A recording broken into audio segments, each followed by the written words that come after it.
When did you first understand the value of freedom, especially economic freedom? Well, actually, I came to understand the ideas of freedom. As an economic growth specialist back in the years of 2013 to 2014, I could see that per capita GDP statistics over the last 2,000 years of the Christian era essentially looked like a hockey stick, indicating that per capita GDP remained almost constant until around 1800, after which it accelerated sharply. In the same context of that phenomenal increase in productivity and per capita GDP, the population had multiplied sevenfold over the preceding 200 years.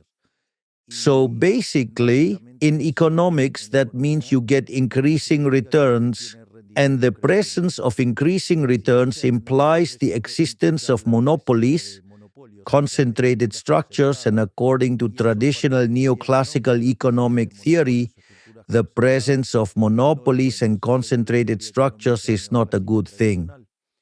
But at the same time, one could see that living standards had increased tremendously, and that middle-income people ended up living far better than emperors did in the Roman era, and the population had gone from having 95% of people in extreme poverty to less than 10%.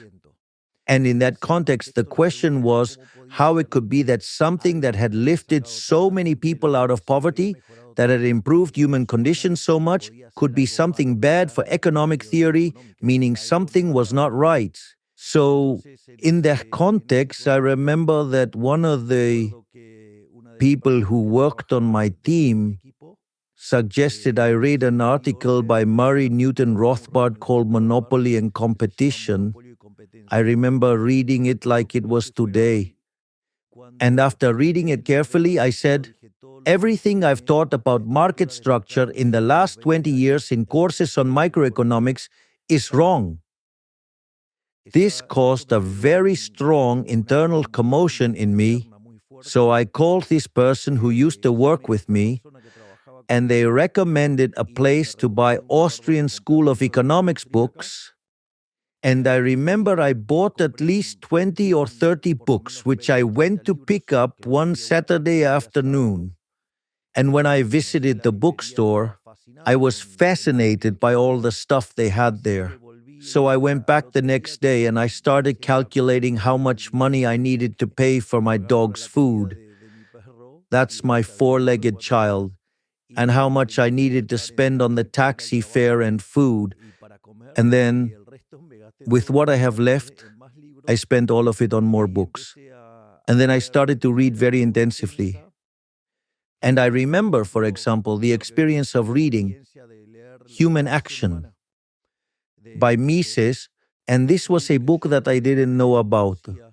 And I remember that on the following weekend, I started to read this book right from the first page, and I didn't stop until I finished it, and that was a true revolution in my head. And having the chance to read Austrian authors like Rothbard, Mises, Hayek, Hoppe, and Jesus Huerta de Soto, or others like Juan Ramon Rallo, Philip Bagus, and Walter Block, for example. That was very inspirational.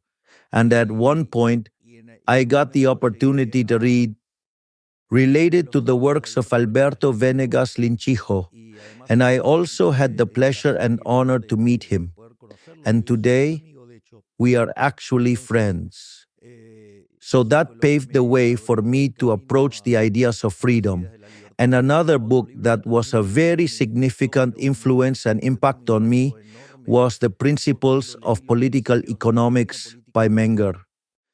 It was truly eye-opening. Or let's say, for reading Eugen von Böhm-Bawerk, these were things that really challenged all of my former thinking.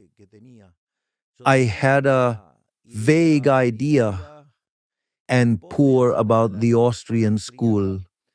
The only thing I had read about the Austrian school until then had been Money and Time, a very good book by Garrison, but now that I understand a little bit more about Austrian economics, I know that it was rather poor.